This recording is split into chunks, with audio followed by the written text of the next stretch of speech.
Close your eyes for a moment. Now, picture Africa. If what came to mind was a dusty Land Cruiser at 4 in the morning, a long lens pointed at the horizon, the crack of dawn air against your face while you chase a sighting that may or may not appear, you're not wrong. That Africa exists. It's thrilling. It's iconic. But it is not the only Africa. There is another one. Quieter. Slower. It doesn't ask you to wake before the sun. It doesn't ask you to chase anything at all. It asks you, instead, to arrive, and then simply, finally, to stop. This is the story of Africa.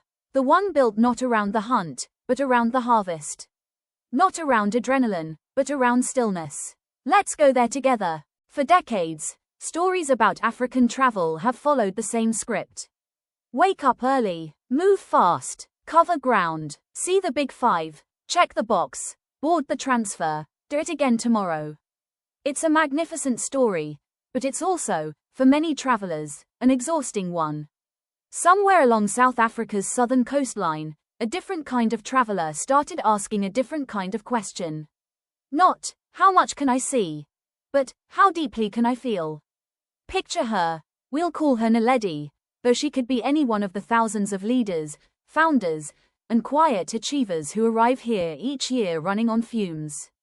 Naledi didn't come to Africa to fill a checklist. She came because her calendar had finally, mercifully, gone blank for 9 days, and she didn't know what to do with that kind of silence anymore. She'd read about a different kind of retreat. Not a game reserve, an estate, where the itinerary wasn't measured in kilometers driven, but in the depth of a single afternoon spent doing almost nothing at all. She almost didn't believe it was still Africa. And that's exactly the point. The transfer from the airport doesn't rush. There's no dust, no radio static, no countdown to a game drive briefing. Instead, the road curves gently along cliffs where fynbos, that low, wild, fragrant scrubland found nowhere else on Earth, rolls down toward a churning grey-blue ocean. By the time Naledi's vehicle reached the estate gates, something in her shoulders had already begun to loosen. Nobody had said a word about it. The land had simply done its work. This is the quiet architecture of these coastal estates.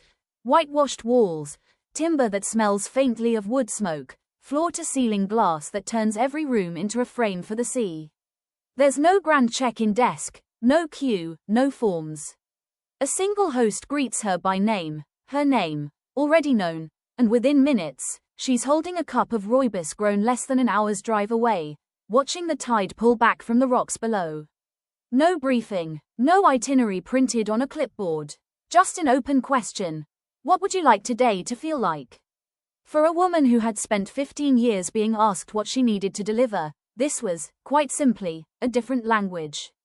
This is where the story turns toward the soil. Because if the old African journey was defined by the safari vehicle, the new one is increasingly defined by the table. Not a table set with anonymous, flown-in ingredients, but one that can be traced, almost literally, by footstep. A pumpkin picked that morning from a walled garden 200 meters from the kitchen. Line-caught fish brought in by a local skipper before sunrise. Herbs still damp with dew, snipped by the chef himself an hour before service. This is farm to table not as a marketing phrase, but as a philosophy of place. The chefs at these estates will tell you, often with quiet pride rather than performance, that they don't so much create a menu as listen to what the land is offering that week. In late summer, it might be heirloom tomatoes and wild fennel. In winter, slow braised lamb from farms just inland, paired with foraged mushrooms from the surrounding forest. Naledi's first dinner arrived without ceremony. A single small plate, beetroot, roasted until it caramelized at the edges, resting on whipped goat's cheese from a dairy she could see from her window. The chef didn't announce it as a concept.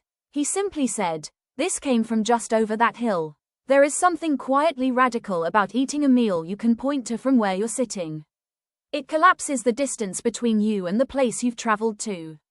You stop being a visitor passing through Africa, and you start, for the length of a meal, becoming part of its rhythm. This is the deep grounding that slow travel connoisseurs have started chasing, not another photograph, but a felt sense of belonging to a landscape, if only for a week. On her third morning, Naledi was invited, not scheduled, invited, to try something the estate calls ocean therapy. It began at a wooden platform built directly into the rock, where a narrow channel let seawater pool into a still, protected basin. A practitioner, calm and unhurried, explained the practice the way someone might explain a ritual passed down rather than a wellness trend recently invented. Breathe in slowly through the nose, submerge to the collarbone, and let the cold do what heat never can. Pull your attention entirely, completely, into the present moment. The Atlantic and Indian waters that meet along this coastline are cold enough to silence a racing mind almost instantly. There is no room, in that first shock of cold, to think about a deadline, an inbox, a decision waiting back home. There is only breath, only skin, only now. Naledi later described it simply. For 90 seconds, I forgot I was anyone at all. Afterward, wrapped in a woven blanket, she was led to a cedar-lined sauna perched on the cliff's edge, the heat slowly returning warmth to her limbs while the ocean continued its work below, indifferent and eternal. This contrast, cold water, then warmth, stillness, then blood rushing back to the skin, is not a spa gimmick. It is a technique with roots stretching back generations across coastal and mountain cultures worldwide, now offered here with an unmistakably African setting. Fynbos on one side, whales breaching in the distance on the other. It's worth naming plainly, this isn't a spa day bolted onto a safari brochure.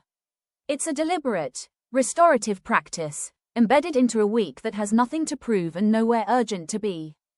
By her fifth day, Naledi noticed something had changed in how she moved through her hours.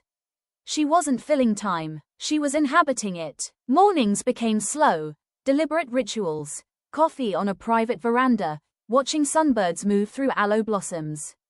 Afternoons dissolved into long, unstructured stretches, a walk along a private tidal pool, a nap in dappled shade beneath ancient milkwood trees, a book that, for once, she actually finished. This is what these estates are quietly built for, not to entertain you into exhaustion, but to give you back the muscle of rest. It sounds almost too simple to be a luxury, and yet, for high-performing leaders and coaches used to filling every unclaimed minute, doing genuinely nothing, with permission, in beauty, without guilt, can be the rarest indulgence of all. The estate's philosophy is straightforward. Total restorative leisure isn't the absence of a program. It is a program. Every design choice, from the placement of a daybed to the timing of a meal, exists to protect that unstructured stillness rather than interrupt it. Here's the part of the story most travelers never see, the invisible architecture that makes this kind of stillness possible. Because true unhurried travel isn't the absence of planning. It's the presence of planning so seamless, you never feel its edges. At travelafrica.com, this is where we live. Our team builds what we call effortless transition protocols. Every airport pickup, every estate handover, every dietary note and wellness preference, coordinated long before you land, so that the only decision you ever have to make on arrival is which direction to face the chair. Our VIP concierge service works quietly behind every stay, adjusting a spa booking without you asking twice, moving a dinner reservation when the tide table changes the sunset, remembering, because we noted it, that you prefer your rooibos without honey. It is white glove by design, and invisible by intention. If a journey like Naledi's speaks to you, not the version of Africa built for speed, but the one built for depth, this is precisely the kind of experience we design for our travelers. Now, let's return to the story. On her final morning, Naledi returned once more to the tidal pool where she'd first submerged herself in cold water 6 days earlier. This time, she didn't need the practitioner's instructions. She walked in slowly, breathed, and stayed. She told the host, as she packed to leave, that she hadn't taken a single photograph she'd call epic. No lion mid-roar, no golden hour elephant silhouette, just a beetroot on a plate, a cold current against her collarbone, a hammock between two trees she now knew by name. And yet, she said, it was the fullest a week in Africa had ever made her feel. This is the story quietly reshaping how the world understands African travel. Not instead of the safari, alongside it. A second, equally profound way to arrive on this continent. Not to witness something wild and distant, but to slow down enough to become, briefly, part of the land itself. Africa has always been generous with its wonders. For a long time, we've simply been in too much of a hurry to notice the quieter ones. Somewhere along that coastline, a table is being set with vegetables pulled from the ground an hour ago. Somewhere, the tide is rising toward a wooden platform, waiting for the next person brave enough to breathe through the cold. Somewhere, a hammock is swaying between two milkwood trees, entirely empty, entirely patient. It's waiting for you. Plan your seamless, unhurried escape at travelafrica.com.